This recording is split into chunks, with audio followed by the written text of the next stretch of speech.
नमस्कार, बहुत स्वागत है आपका डेली 24 भारत में। मैं हूं आपके साथ अनीता शर्मा। शुरुआत करते उत्तर प्रदेश की बड़ी खबरों से। रामपुर में समाजवादी पार्टी की राष्ट्रीय अध्यक्ष अखिलेश यादव की पहल पर जिले की माध्यमिक छात्रों को सम्मानित किया गया।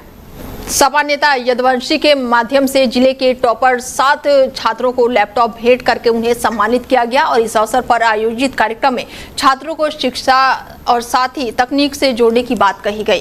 कार्यक्रम की जानकारी देने के लिए बुधवार रात को डांडिया स्थित अपने कार्यालय पर जयदेव यदुवंशी ने प्रेस कॉन्फ्रेंस की। उन्होंने कहा कि माध्यमिक छात्रों का सम्मान करना और उन्हें आधुनिक संस्था उपलब्ध कराना समाजवादी पार्टी की प्राथमिकता रही है। उनका कहना था कि लैपटॉप छात्रों की पढ़ाई और भविष्य को बेहतर बनाने में महत्वपूर्ण भूमिका निभाएगा।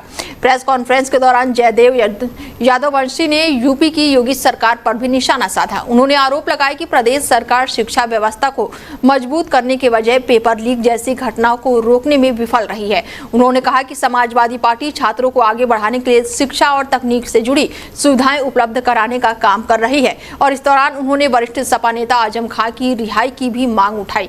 उन्होंने कहा कि आजम खान के साथ कथित अन्याय किया जा रहा है और समाजवादी पार्टी इसे बर्दाश्त नहीं करेगी। उन्होंने बताया कि इस संबंध में पार्टी की ओर से एसडीएम बिलासपुर को ज्ञापन भी सौंपा गया है। साथ ही चेतावनी दी गई है कि यदि जरूरत पड़ी तो पार्टी कार्यकर्ता सड़क पर उतरकर आंदोलन करेंगे।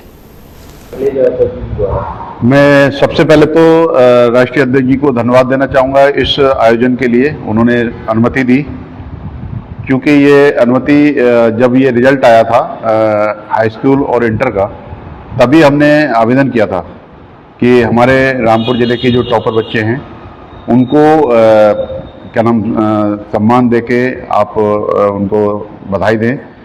तो उसमें समय लगा और समय गुजरने के साथ साथ उन्होंने ये भी बहुत बड़ी बात है कि उन्होंने इस चीज़ का ध्यान रखा, हमारे आवेदन का ध्यान रखा और उन्होंने जैसे ही उनको फुर्सत मिली उन्होंने हमको मौका दिया।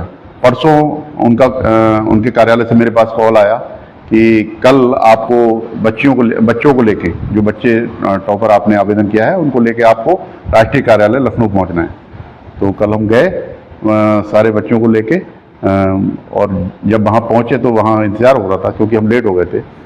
और जैसे ही हम पहुँचे तो सबसे पहला कार्यक्रम राष्ट्रीय अध्यक्ष जी ने हमारा रखा और सभी बच्चों को एक एक करके अपने कर कमलों से लैपटॉप दिए और सम्मानित किया, बच्चों को आशीर्वाद दिया और शिक्षा के प्रति उन्होंने एक मैसेज दिया कि शिक्षा बहुत ज़रूरी है। अगर किसी राष्ट्र का निर्माण करना है तो उसके लिए शिक्षा बहुत ज़रूरी है। तो आज ही नहीं, अभी नहीं, पहले से भी हमारे राष्ट्रीय अध्यक्ष जी जब उनकी सरकार थी, सत्ता में थे, तब भी उन्होंने लाखों बच्चों को मतलब लैपटॉप देके सम्मानित किया था और एक शिक्षा के प्रति उन्होंने एक अलग जगाई थी, क्योंकि उस समय तो इतना लैपटॉप का प्रचलन भी नहीं था। लेकिन आज तो बहुत कुछ है। मैं समझता हूँ कि हमारे राष्ट्रीय अध्यक्ष जी शिक्षित होने के नाते से शिक्षा को बढ़ावा देना चाहते हैं और उन्हीं के पद चिन्हों पर चल के हम भी चाहते हैं कि शिक्षा का स्तर ऊपर उठे, ताकि हमारे राष्ट्र का, हमारे क्षेत्र का, हमारे देश का निर्माण हो नई दिशा में।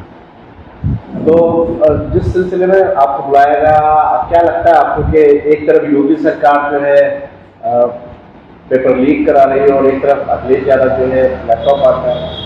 देखिए, ये अंतर आम जनता भी समझ रही है। जो पढ़े लिखे लोग हैं, शिक्षित लोग हैं, जो समर्थ लोग हैं, वो समझ रहे हैं इस चीज को कि एक तरफ एक व्यक्ति जो सरकार में ना होते हुए भी शिक्षा के लिए कितना चिंतित हैं और उसके लिए समय समय पे लोगों को, बच्चों को प्रोत्साहित भी कर रहे हैं और सत्ता में आने के बाद वो कितना बड़ा कार्य करने जा रहे हैं, करेंगे। तो मैं समझता हूँ कि ये तो हमको, जनता को, सबको समझना चाहिए कि हम आगे आने वाले समय में 2027 में किसको चुने जिससे हमारा देश स्वस्थ हो, हमारे देश का निर्माण हो, स्वस्थ निर्माण हो। अच्छा, ये